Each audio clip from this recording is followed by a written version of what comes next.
नमस्कार, मैं हूं आपके साथ पूजा कवियागोमा। खास पेशकश में आप सभी का स्वागत है। आज हम बात करेंगे वैक्सीन की। देश में करीब 50 करोड़ वैक्सीन लग चुकी हैं। सरकार ने वैक्सीन की रफ्तार बढ़ा दी है, लेकिन गैर बीजेपी राज्य के मुख्यमंत्री वैक्सीन को लेकर सरकार पर भेदभाव का आरोप लगाते रहे हैं। कई मुख्यमंत्रियों ने केंद्र पर वैक्सीन कम देने का आरोप लगाया। पश्चिम बंगाल की मुख्यमंत्री ममता बनर्जी ने केंद्र सरकार की वैक्सीन पॉलिसी पर दूसरी बार सवाल उठाए। केंद्र पर निशाना साधते हुए दीदी ने कहा कि बंगाल को बाकी राज्यों के मुकाबले कम वैक्सीन सप्लाई की जा रही, यानी ममता ने वैक्सीन पर भेदभाव करने का आरोप लगाया। ममता ने कहा कि गुजरात, उत्तर प्रदेश और कर्नाटक को बंगाल के मुकाबले ज्यादा वैक्सीन दी जा रही है। ममता ने यह भी कहा कि बंगाल को जनसंख्या के हिसाब से कम वैक्सीन मिली है। मैं बंगाल के साथ हो रहे भेदभाव को चुपचाप नहीं देख सकती। मैं केंद्र सरकार और प्रधानमंत्री नरेंद्र मोदी से अपील करती हूं कि वो राज्यों के आधार पर भेदभाव ना करें। इससे पहले बंगाल की मुख्यमंत्री ममता बनर्जी ने वैक्सीनेशन के मुद्दे पर पीएम मोदी को एक पत्र भी लिखा था। ममता ने चिट्ठी में बंगाल की स्थिति पर चिंता जताते हुए कहा कि यदि केंद्र सरकार ने जल्द बंगाल में वैक्सीन सप्लाई नहीं बढ़ाई तो हालात गंभीर हो सकते हैं। बंगाल के सभी नागरिकों का वैक्सीनेशन करने के लिए 14 करोड़ डोज की जरूरत है। ममता ने कहा कि हमारी क्षमता राज्य में रोजाना 11 लाख वैक्सीनेशन डोज लगाने की है, लेकिन हम रोजाना 4 लाख डोज ही वैक्सीनेट कर पा रहे हैं। इसका कारण वैक्सीन की कम सप्लाई होना है। उन्होंने कहा कि वो इस मुद्दे पर प्रधानमंत्री को पहले भी पत्र लिख चुकी हैं, लेकिन केंद्र सरकार ने इस पर ध्यान नहीं दिया। केंद्र दूसरे राज्यों को ज्यादा वैक्सीन दे रही है, इससे हमें कोई परेशानी नहीं है। ममता ने पत्र में दावा किया कि बंगाल में कोरोना संक्रमण का रेट घटकर 1.57% से नीचे आ गया है। ये राज्य सरकार की कोशिशों का ही नतीजा है। इसलिए केंद्र सरकार से निवेदन है कि हमें जरूरत के मुताबिक वैक्सीन डोज सप्लाई करे। बंगाल के स्वास्थ्य विभाग के मुताबिक बुधवार तक राज्य में 3.9 करोड़ से ज्यादा लोगों को टीका लगाया जा चुका है। ममता ने पहले झारखंड सरकार और दिल्ली सरकार ने भी वैक्सीन को लेकर केंद्र पर आरोप लगा चुकी है। अब सवाल है कि क्या केंद्र सरकार गैर बीजेपी राज्यों के साथ भेदभाव करती है? क्या केंद्र बीजेपी शासित राज्यों को ज्यादा वैक्सीन देती है? क्या गैर बीजेपी राज्यों के मुख्यमंत्री सियासी फायदे के लिए केंद्र को बदनाम कर रहे हैं? क्या ममता बनर्जी का केंद्र पर भेदभाव का आरोप लगाना सही है? क्या केंद्र सरकार सच में भेदभाव करती है? आज इन्हीं अहम मुद्दों को लेकर चर्चा करेंगे।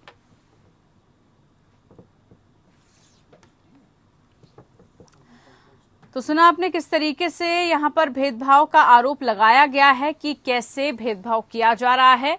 जिन राज्यों में बीजेपी की सरकार नहीं है, उनके मुख्यमंत्री खासतौर पर बार बार ये कह रहे हैं कि हमारे साथ भेदभाव किया जा रहा है, यानी कि उन राज्यों की जनता को उतना वैक्सीनेशन नहीं मिल पा रहा है जितने की मिलने चाहिए। अब सीधे तौर पर यहाँ पर ममता बनर्जी ने केंद्र सरकार पर निशाना साधा है। इससे पहले वो पत्र लिखकर गुहार भी लगा चुकी हैं कि जितनी हमें चाहिए, जितनी जरूरत है, उसी हिसाब से हमको कोविड की जो वैक्सीन है वो उपलब्ध करवाई जाए। आज इसी को लेकर खास चर्चा हम करने वाले हैं खास मेहमानों के साथ कि क्या सरकार को यहाँ पर बदनाम करने की कोशिश की जा रही है या फिर वाकई में भेदभाव किया जा रहा है। हमारे साथ खास मेहमान हैं, उन्हीं से हम चर्चा करेंगे। हमारे साथ भास्कर घोष जी हैं, स्पोक्स पर्सन बीजेपी बंगाल की तरफ से, और हमारे साथ संजय चक्रवर्ती जी हैं, लीडर टीएमसी की तरफ से। बहुत स्वागत है सर आप दोनों मेहमानों का। सबसे पहला सवाल यहाँ पर आप ही से भास्कर जी लेना चाहूंगी। जो आरोप लगाए जा रहे हैं, पहली बार नहीं है कि केंद्र पर इस तरीके के आरोप लगाए गए हैं। इससे पहले झारखंड सरकार ने और दिल्ली सरकार ने भी वैक्सीन को लेकर कुछ इसी तरीके से सवाल उठाए थे। क्या यहाँ पर भेदभाव किया जा रहा है या फिर ऐसे ही गुमराह करने की कोशिश की जा रही है? मतलब केंद्र सरकार का फॉर्मेट क्या है, वो किस हिसाब से वैक्सीन राज्य को उपलब्ध करवा रही है? देखिए पूजा जी, पहले तो मैं ये कहता हूँ कि आपने बहुत अच्छे शुरुआत किया, बहुत अच्छे स्टैटिस्टिक्स दिया आज इस पटल पर कि भेदभाव किया जा रहा है या भेदभाव की एक भावना तैयार किया जा रहा है। आप पहले भी देखेंगे कि ममता बनर्जी अभी बंगाल के बाहर जब आई है तब तक कुछ न कुछ यहाँ पे एक विवाद खड़ा करके चली गई है।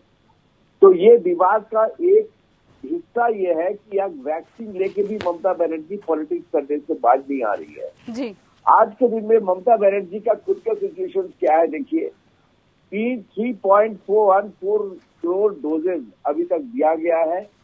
ममता बनर्जी के पास तकरीबन 52 लाख डोजेज उनके पास अभी मौजूद है, जो सारा गैर भाजपा राज्य में नंबर 2 है महाराष्ट्र की बात। और इन्होंने अभी तक फर्स्ट डोज दिए, ओनली 29% को उन्होंने फर्स्ट डोज दिया और 12% को उन्होंने सेकेंड डोज दिया, जो नेशनल एवरेज से कई कम है। अभी तक उनको अगर अगस्त के अंदर 50% लोगों को कवर करना है तो 1 करोड़ डोज अभी भी उनको देना है। नहीं, यहीं पर तो भास्कर जी आरोप है कि रोजाना 11 लाख की जरूरत है, जरूरत 11 लाख की है, लेकिन मिल बहुत कम रही है। जरूरत बोलना पूजा जी, जरूरत बोलना और एक्चुअल परफॉर्मेंस देख लीजिए ना आप। जरूरत बोलना और देना दोनों में कितना फर्क आप देख लीजिए। 9 लाख वायल उन्होंने वेस्ट कर दिए हैं, ये भी खराब नष्ट हो गया है। आज इस स्थिति में बंगाल है कि लोग अशोकनगर बोल के एक नॉर्थ 24 परगना में जगह है, अशोकनगर में लोग अगर प्रोटेस्ट करते हैं कि वैक्सीन नहीं मिल रहा है तो पुलिस उनके ऊपर बेरहमी से लाठीचार्ज करता है। ये सारा विश्व देख रहा है कि बेरहमी से पुलिस लाठीचार्ज कर रहा है किनके ऊपर, जो वैक्सीन नहीं मिलने पर प्रोटेस्ट कर रहे हैं। आज ममता बनर्जी या टीएमसी का हालत बंगाल में ये है, और दिल्ली में आके ममता बनर्जी बयानबाजी कर रहे हैं कि मुझे इतना वैक्सीन चाहिए। जो 9 लाख वैक्सीन वेस्ट कर चुके हैं उसका जवाब कौन देगा? ठीक है, जो 9 लाख जवाब लेते हैं यहाँ पर भास्कर जी, उसका जवाब कौन देगा? ठीक है भास्कर घोष जी, जवाब यहाँ पर लेते हैं। यूपी में देखिए, यूपी 5 लाख करोड़ वैक्सीन का जो एक लक्ष्य था वो 2 दिन पहले ही ये कंप्लीट कर चुका है। तो कहाँ, चलिए एक बार पहले जवाब ले लेते हैं, फिर अन्य मुद्दों को लेकर आगे बढ़ेंगे। संजय चक्रवर्ती जी, यहाँ पर ये कहा जा रहा है कि आप वैक्सीन न मिलने की बात तो कह रहे हैं, लेकिन जो आपको मिली थी आपने उसका यूटिलाइज किस कदर किया है? इतने लाख आपने 9 लाख जहां पर आरोप लग रहा है, उस वैक्सीनेशन का क्या कोई रिकॉर्ड है? उसको खराब कर दिया गया है, वो समय पर लग नहीं पाई है, और यहाँ पर पत्र लिखकर केंद्र सरकार को ये कहा जा रहा है कि आप भेदभाव कर रहे हैं। देखिए ऐसा है, आपकी सफाई में कुछ न कुछ तो बोलेंगे और ये इनका काम ही है बोलना, क्योंकि ये लगातार हर चीज में भेदभाव है। जीएसटी आज भी 53,000 करोड़ का जीएसटी आज भी बाकी है। आज भी जो है, अरे संजय जी वैक्सीन की बात करिए, जीएसटी का चर्चा जीएसटी में होगा, वैक्सीन की बात करिए। आ रहा हूँ मैं, देखिए नहीं बोला था भास्कर जी, पहले सुनने दीजिए, संजय जी की बात को पूरा होने दीजिए, उसके बाद हम आपसे यहाँ पर प्रतिक्रिया लेंगे। बोलिए संजय जी, आप बोलिए। मैं हर मुद्दे पर लेकर के ही बात करूंगा, ठीक है ना। तो पहली चीज क्या है कि हर चीज में भेदभाव कंटिन्यू होता रहा, चाहे वो बाढ़ से रिलीफ का फंड को हो, गुजरात को 1000 करोड़ दिया गया, पश्चिम बंगाल को 500 करोड़ रुपए दिया गया। वैक्सीनेशन का अगर आप कहते हो तो कहाँ पे, क्या उत्तर प्रदेश में, क्या मध्य प्रदेश में जो फर्जी आंकड़ा जो पेश किया जा रहा है वैक्सीनेशन का, कि वो क्या वो सही है, क्या वो चीज दिखाया गया है?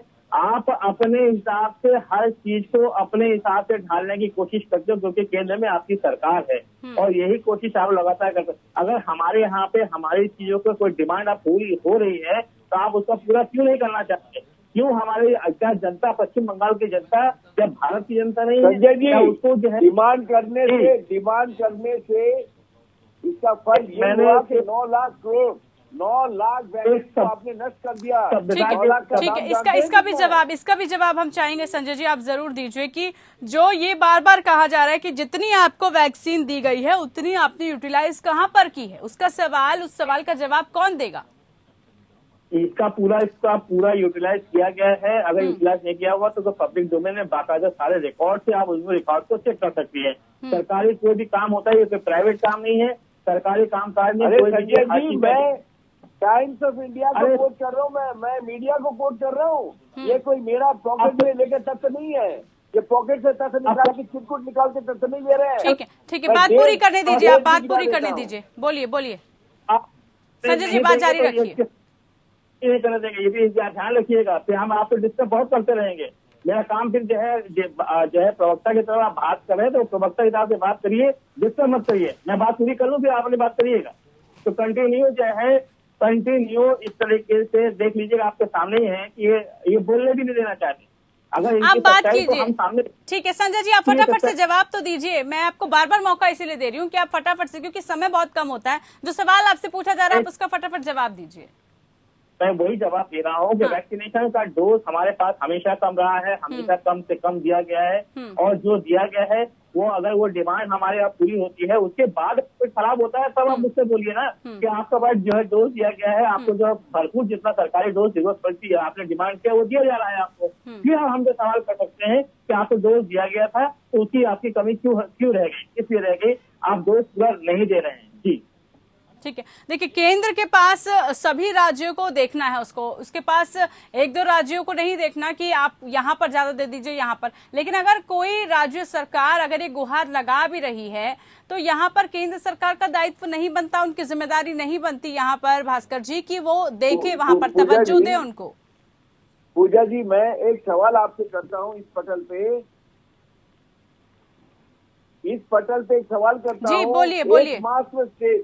एकमात्र स्टेट पश्चिम बंगाल छोड़कर आज कोई भी गैर भाजपा स्टेट इस तरह के आरोप नहीं लगाया। नहीं, इससे पहले झारखंड और दिल्ली सरकार भी आरोप लगा चुकी है। देखिए इससे पहले की राज्य सरकारों ने भी कुछ इस तरीके की बात रखी थी कि हमें उतनी वैक्सीन नहीं दी जा रही है, हमें उतने नहीं मिल पा रही है जितने की हमें जरूरत है। जबकि जहां जहां पर आने वाले दिनों में चुनाव है उन्हीं राज्यों को तवज्जो दी जा रही है, वहीं पर ही सारा ध्यान केंद्रित किया गया है। इस तरीके के एलिगेशंस पहले भी सरकार पर लगे थे, ऐसा नहीं है। नहीं पूजा जी देखिए दो बात को दोहराना चाहता हूँ यहाँ पे। एक पहली बात तो ये है कि पहले ये राज्य सरकार ने बोला था वो खुद वैक्सीन खरीद के देंगे। आज केंद्र सरकार खुद वैक्सीन खरीद के जब देना शुरू करे तो ये राज्य सरकार हमारे ऊपर आरोप लगा रहे हैं। आज मैं पूछता हूँ कि राज्य सरकार अपने पॉकेट का पैसा खर्च करके, अपने बजट का पैसा खर्च करके क्यों नहीं खरीद रहे हैं? क्यों सारा चीज सेंटर के ऊपर डाल रहे हैं? ये इसका जवाब क्या है? जो राज्य आज कंप्लेन कर रहे हैं, दिल्ली, झारखंड या पश्चिम बंगाल, ये आप देखिए स्टैटिस्टिक्स देखिए कि अपना बजट से कितना पैसा खर्च करके इन्होंने। फिर से चल रही है एक तरफ केंद्र सरकार तो दूसरी तरफ राज्य सरकार, जो कि बार बार ये आरोप लगा रही है कि हमारे साथ भेदभाव किया जा रहा है, सरकार गैर बीजेपी राज्यों के साथ भेदभाव करती आ रही है। तो सवाल ये उठ रहा है कि क्या केंद्र बीजेपी शासित राज्यों को ज्यादा वैक्सीन देती है? दो खास मेहमान हमारे साथ लगातार जुड़े हुए हैं, उन्हीं से हम इस बात को लेकर चर्चा कर रहे हैं। यहाँ पर मैं आपके पास आना चाहूंगी, टीएमसी जी के पास। लगातार हमने देखा संजय जी की आरोप लगाए गए, उन आरोपों को बार बार राज्य सरकार ये कहती है कि हमें उतना जो मुहैया होना चाहिए उतना नहीं मिल पा रहा है केंद्र सरकार की तरफ से। लेकिन जितनी आपको डोजेज मिल पा रही हैं, क्या आप उस तरीके से उनका क्रियान्वयन हो पा रहा है, हर एक शख्स तक वो पहुंच पा रही है? क्योंकि इतनी मुश्किल से जो दवाई बनी उसका वेस्टेज ना हो, इसके लिए राज्य सरकारें भी क्या कर रही हैं? देखिए पहली बात तो अभी जब ममता दीदी ने अपना स्टेटमेंट दिया था कि हमें 11 लाख डोजेस पर डे हमारी रिक्वायरमेंट है और हमें 4 लाख डोज हमें मिल रहा है, ऑलरेडी इसका मतलब कि हमें डोज कम मिल रहा है। और ऐसा नहीं बोला गया कि कम डोज दिया गया है। अभी जो प्रवक्ता जी बोल रहे थे भास्कर जी कि हमारे जो है खुद वैक्सीन क्यों नहीं खरीद लेते, तो फिर जो सुप्रीम कोर्ट है इनकी जो लताड़ लगाई थी कि जो 35,000 करोड़ रुपए जो पीएम केयर फंड में पैसा पड़ा होता है वो किस काम के लिए आएगा? वो पार्टी के प्रचार के लिए आएगा, वो चुनाव लड़ने के लिए आएगा? पीएम केयर फंड में जो लोगों ने दान दिया था क्या वो चुनाव लड़ने के लिए दिया गया था? तो ये सारी चीजें जो है इनकी जो अपने ढकोसलेबाजी है, और प्रधानमंत्री जी हर डोज में अपनी फोटो लगा करके बैठे हुए हैं। तो ममता दीदी ने खुद कहा था और दिल्ली की सरकार ने भी ये बात कही थी कि हम अपना डोज हम खुद खरीद लेंगे, हम फिर पीएम जी का फोटो क्यों लगाएंगे?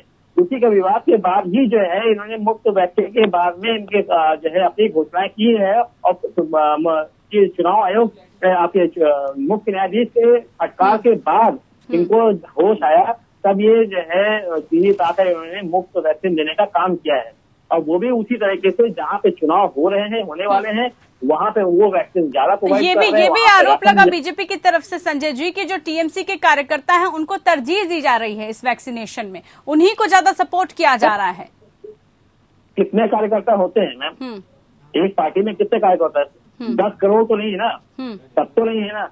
तो कितने कार्यकर्ता होंगे हमारे पास? हमारे पास हो सकता है 20 लाख कार्यकर्ता हो, 30 लाख, 50 लाख कार्यकर्ता हो। तो 50 लाख कार्यकर्ता तो हम जनता को, आम जनता को खाली छोड़ देंगे? अभी आपने देखा होगा ममता दीदी बरसात हो रही थी, बरसात में भीगते हुए घुटने तक पानी में जो है वो जनता के लिए जो है सड़क पर निकले। आज तक कभी किसी मुख्यमंत्री को देखा है कि आप जो है जनता घुटने तक पानी में जो है वो खुद हाथ से छाता लेते हैं? जनता करना बंद कर दीजिए, ऐसा हमारे कई ठीक है भास्कर जी ठीक है भास्कर जी, सवाल यहाँ पर ये है, भास्कर जी सुन लीजिए, सवाल यहाँ पर यह है कि एक तरफ उत्तर प्रदेश को रोल मॉडल बना के प्रोजेक्ट किया जा रहा है कि सभी राज्यों में नंबर 1 वैक्सीनेशन में उत्तर प्रदेश आ रहा है, चुनाव भी है वहां पर आने वाले वक्त में। दूसरी तरफ अन्य राज्यों का बार बार ये एलिगेशन लगाना कि हमारे साथ भेदभाव किया जा रहा है।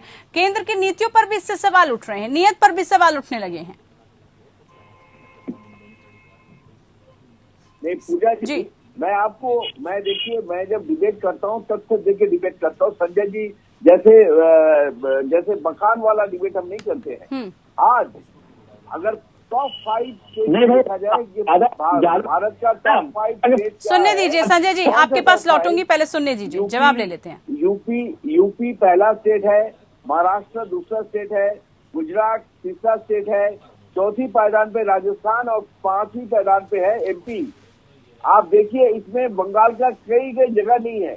आज महाराष्ट्र गैर भाजपा है, राजस्थान गैर भाजपा है और एमपी और गुजरात भाजपा और यूपी भाजपा वाले हैं। आप बताइए कि अगर बंगाल का इतना ही एफिशिएंसी होता तो टॉप आज महाराष्ट्र क्यों नहीं एलिगेशन दे रहा है? महाराष्ट्र नंबर 2 पायदान पे है, राजस्थान नंबर 4 पायदान पे है। इन लोग कोई एलिगेशन नहीं लगा रहे हैं क्योंकि इन लोग को जितना चाहिए उतना मिलता है। तो ऐसा ये आरोप सिर्फ एक बखान है, आरोप एक बेबुनियाद आरोप है कि गैर भाजपा स्टेट या गैर इलेक्शन स्टेट वाला जगह पे ही हम लोग दे रहे हैं। तो महाराष्ट्र नंबर 2 और राजस्थान नंबर 4 पे कैसे आ गया? कौन महाराष्ट्र में इलेक्शन है, कौन राजस्थान में इलेक्शन है? तो ये बखान संजय जी ना दे, पढ़ाई लिखाई करके आए, हाथ में स्टैटिस्टिक्स लेके आए, तब पता चलेगा ये ममता बनर्जी दिल्ली में आके हवा क्यों फैला रहे हैं, क्योंकि उनके पास मुद्दा नहीं है। वो नेशनल पॉलिटिक्स में आके मुद्दा नहीं मिल रहा है, तो इसी को एक मुद्दा बना के अपना हवा पर फैला रहे हैं।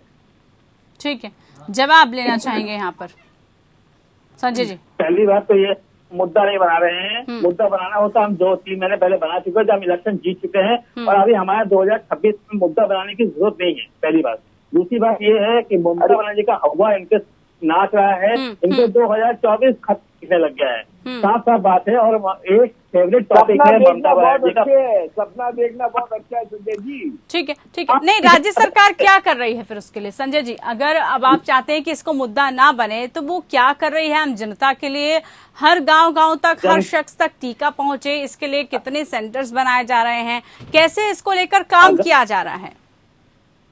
अगर हम इसको अगर नहीं करते तो 5 दिन के लिए सबसे पहले आकर के प्रधानमंत्री जी से मुलाकात वो नहीं कर रहे। हमारा जो जीएसटी बचा हुआ 53,000 करोड़ दीजिए ना, आप सच दीजिए ना, कितने सेंटर्स है पश्चिम बंगाल में? यूपी में 13 सेंटर्स है, 22 लाख लोगों को पहले हो रहा है। आप सही क्या हो रहा है? ये हर जगह पे यही है इनका, ये चाल चरित्र चलन, यही है चाल चरित्र चलन। ये किसी को बोलने नहीं देना जब इनके जो है इनके लूप पॉइंट बहुत समय कम रह गया है। देखिए समय कम रह गया है संजय जी, फटाफट से बात का कंक्लूजन आप मुझे बताइए, क्या राज्य सरकार कर रही है? अब आप केंद्र सरकार आपको जितनी दे रही है, जितनी सहायता कर रही है, जितना आपको प्रोवाइड कर रही है, उसी के मद्देनजर रखते हुए कैसे आप सबको टीका लगवा पाएंगे? हाँ, हमारे यहाँ पे सेंटर, सारे सेंटर बने हुए हैं राज्य सरकार के, हर जिले में सेंटर बने हुए हैं। हमारे पास अगर डोजेस हमें 11,000 डोजेस पर डे उपलब्ध कराए जाएंगे तो 100% हम वैक्सीनेशन कर सकते हैं। और ये देश का मुद्दा है, वैक्सीनेशन किसी राज्य का मुद्दा नहीं है। जनता पश्चिम बंगाल की भी जो है ये भी अपने देश में आता है, ये विदेश का नहीं है, ये विदेश का मुद्दा है। आप जब बांग्लादेश को दे सकते हैं, नेपाल को दे सकते हैं, बाहर के लोगों को, पाकिस्तान को आप जो है वैक्सीनेशन दे सकते हैं, तो हमारे देश की जनता को आप ये वैक्सीनेशन उपलब्ध कराने में मैं आपको फिर तथ्य देता हूँ, मैं चुप कराइए, इनको डिबेट करना नहीं आता है, ये बार हर डिबेट हम इनके बीच में नहीं बोले।